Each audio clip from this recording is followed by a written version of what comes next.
let's go to Mark White, our Home and Security Editor, on this one. I mean, we've run the film. You've heard what the Shadow Secretary of State had to say about it there. What can you add to what we're now seeing, Mark? Well, I was saying last week, context is everything.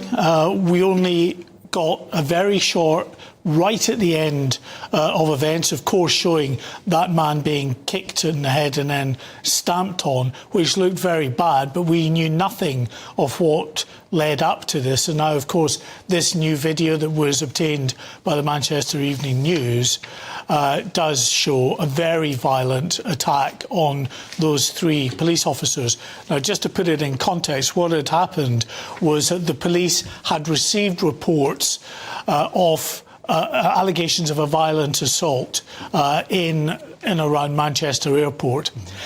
They had then pinpointed a suspect in this area, standing by the ticket machines in a multi-storey car park. They'd gone up to that person. It's the one now lying prone on the ground with the light top and the blue and the light blue shorts. They'd gone up to him. I don't know if we can run it again. You can see they're behind him, and people have said, you know, they just went up to him and they punched him about the head. That's not what they did at all. You can quite clearly see they go up to him. They try to gain control of the situation very quickly. So he does. Yeah. It's just why anyone thinks they can take over. There's what, three police officers there. I think one of them's a woman. Look at him. Look at him. Yeah. They're incredible. So the information they have is that the person they're looking for is wanted in connection with allegations of a violent assault. They need to gain control of that person. So they're up behind him. They then just try to get his hands behind his back to cuff him, and he's resisting. So you then see the officer grabbing his head and putting his head down. And at that point, the brother, in this instance, is in and starting to punch about the male armed officer. There's two female armed officers, one male armed officer.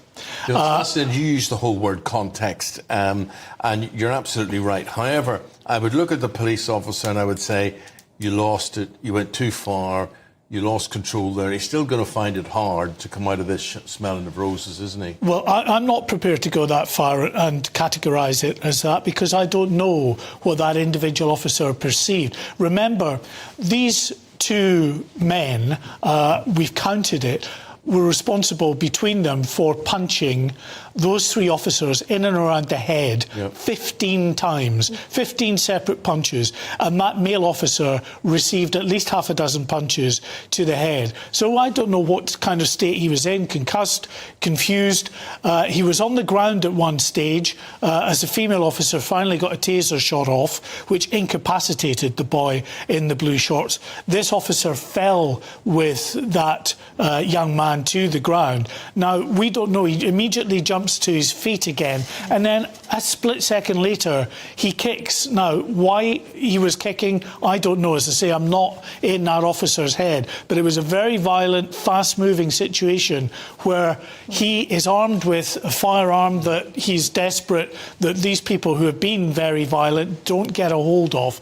So let's wait to see what he says if it ever gets to a prosecution. But this new video, and remember there will be body-worn video from all of those officers as well, let's see what kind of light that shines on the decision-making process for the officers. But I can tell you that there is a great deal of concern amongst the armed policing unit at Manchester Airport, with already some officers deciding that for a while at least they don't want to carry firearms because of the potential for situations to get out of control, and then with the benefit of hindsight, everybody deciding that, you know, you did wrong, making a split-second decision with what you were faced with, and now you're facing a potential prosecution. We've seen it before in the Met, when officers have been charged subsequently after shooting someone who they rightly believed you know, was a threat to them, and officers handing in their tickets. Yeah, terrible dilemma